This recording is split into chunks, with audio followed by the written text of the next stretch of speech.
يا مساء الجمال، يا مساء الهنا، مساءكم عطر بذكر الله. النهارده هنعمل مع بعض بسكوتة تحفة وخطيرة وكيوتة قوي كده في نفسها، والوانها مبهجة وحلوة قوي قوي. بسكوت اللانكشاير او بسكوت النشا. هنسمي الله ونصلي على رسول الله عليه الصلاة والسلام، وبسرعة نشوف المقادير مع بعض.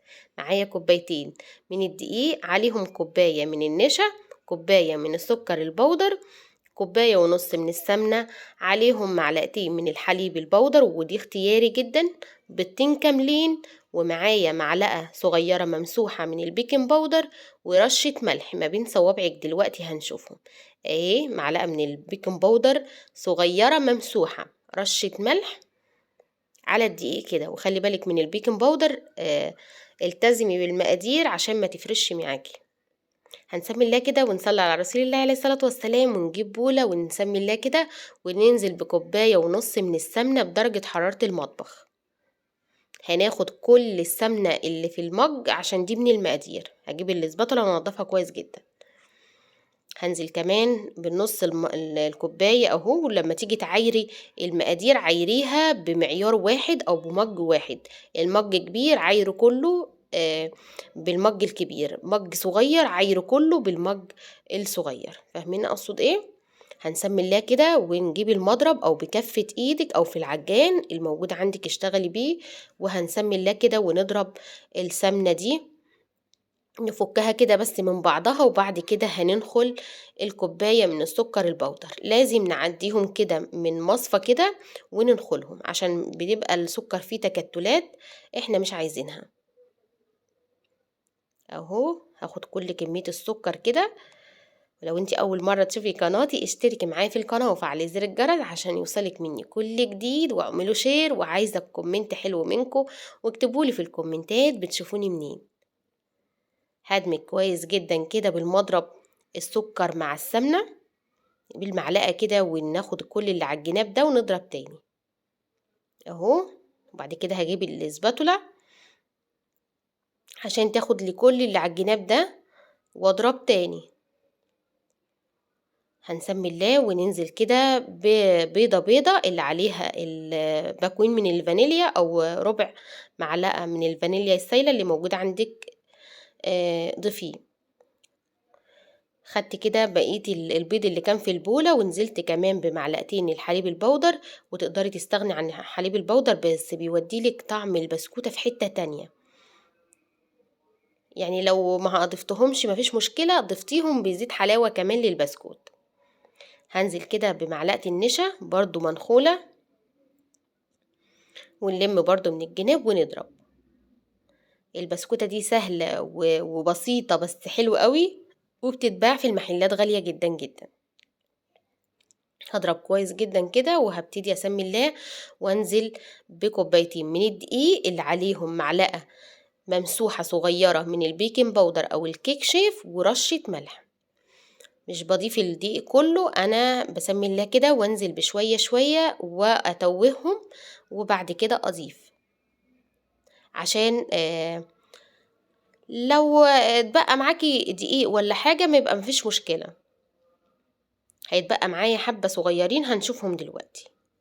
طب انا حطيت الدقيق كله وحسيتي ان هي مش لما، بتجيبي سمنة تاني، بتزودي معلقتين 3 من السمنة لغاية ما توصلي للقوام اللي هنشوفه مع بعض دلوقتي. تيجي تكوريها ما بين ايديك كده، وتضغطي عليها تلاقيها ناعمة ومفيش تشققات ولا اي حاجة وزي الفل. يبقى هو ده القوام المظبوط. انا بقى بخلي بالي في الاخر، باجي اضيف الدقيق، اضيف شوية بشوية لغاية ما اوصل للقوام اللي انا عايزاه اهو. خلاص كده هي معايا زي الفل، مش محتاجة حبة الدقيق دول ان انا اضيفهم. تعالوا بقى، مش بنريحها ولا اي حاجة، بنشتغل فيها على طول. اهو قسمت 2 كده، واحدة هعملها بالكاكاو، وواحدة هعملها باللون الاحمر. الالوان طبعا غذائية مصرح بيها، يعني بتشتريها من عند العطار سواء سايلة او بودر، مفيش مشكلة. هنا بتضيفي معلقتين من الكاكاو، بتضيفي معلقة من السمنة عليهم لغاية ما توصلي للقوام اللي انتوا شايفينه ده. معلقة من السمنة، معلقة ونص، معلقتين، حسب ما العجينة بتاعتك بتاخد. وبندمج بالشكل اللي انتوا شايفينه ده. نفس النظام اللون الأحمر بتضيفي بقى اللون حسب ما انت عايزاه، فاتح تقيل شوية غامق شوية براحتك. بضيف وبرضو هضيف سنة من السمنة، نص معلقة كده من السمنة، وادمج كويس جدا عشان يديني اللون المطلوب. اهو بصوا، البسكوتة دي حلوة قوي قوي، لو مش بتعمليها في الأعياد جربوها بجد هتنال إعجابكم. أنا وصلت كده للون ده، عاجبني اللون ده خفيف كده وحلو. هنبتدي بقى نشكل البسكوتة بتاعتنا. تشكيلها سهل وبسيط جدا جدا. بتبتدي تاخدي حتة عجينة صغيرة وما بين كفة ايديكي كده وتدوريها. عايزة اعمل كويرات صغيرة كده بالشكل اللي انتوا شايفينه ده، يعني اكبر من البلية سنة صغيرة. كل ما بتكون صغيرة كل ما بتبقى شكلها احلى واجمل. اهو في الوقت ده كنت مولعة الفرن على درجة حرارة 170. بتدخليها الفرن بتاخد معاكي 8 دقايق بالظبط، مش اكتر من كده، يعني ما توصليش لل10 دقايق. لو زادت معاكي في السوى هتلاقيها شققت معاكي من فوق. انتوا شايفين اللهم بارك، البسكوتة ناعمة من فوق وزي الفل.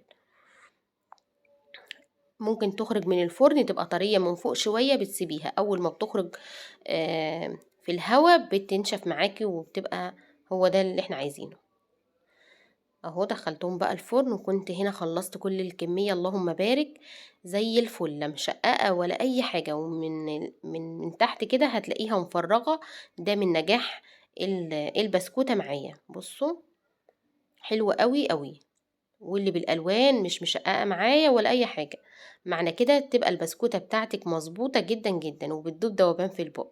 بص الالوان خطيرة، هي البسكوتة دي تحفة كده وحلوة قوي، لايقة على الاعياد وشم النسيم وكده. الالوان مغرية بجد وتحفة. تعالوا بقى نزين مع بعض البسكوتة دي. معايا فرمسال شوكولاتة وفرمسال الوان كانوا متبقيين معايا من البيدي فور، وكمان معايا مربى مشمش. انا بحب قوي ازين بمربى المشمش، بتبقى حلوة قوي لايقة مع البسكوت وطعمها حلو. هنا بقى براحتك، عايزة تخلي الاتنين زي بعض، شوكولاتة مع شوكولاتة، ابيض مع ابيض، احمر مع احمر، براحتك. عايزة تخلي واحدة وواحدة مفيش مشكلة. بنحط بس كده حبة من مربى المشمش، وبعد كده بتضغطي عليها وبتنزليها كده في الفرمسال. وممكن كمان لو مش حابة التزيين خالص ممكن توفري على نفسك التزيين وتخليها بالشكل اللي انتوا شايفينه، بس طبعا التزيين بيديلها قيامة وان هي حاجة فخمة كده. اهو ومقاديرها سهلة وبسيطة، ويعني عايزة اقولك في 10 دقايق تعملي احلى البسكوت ده. تحفة يعني، ممكن تسميه بسكوت ال10 دقايق يعني. بصوا الجمال حلو قوي قوي. برص طبعا جنبي كده في طبق، تضغطي عليها وتحطيها في الفرمسال وشكلي بقى زي ما انتي حابة.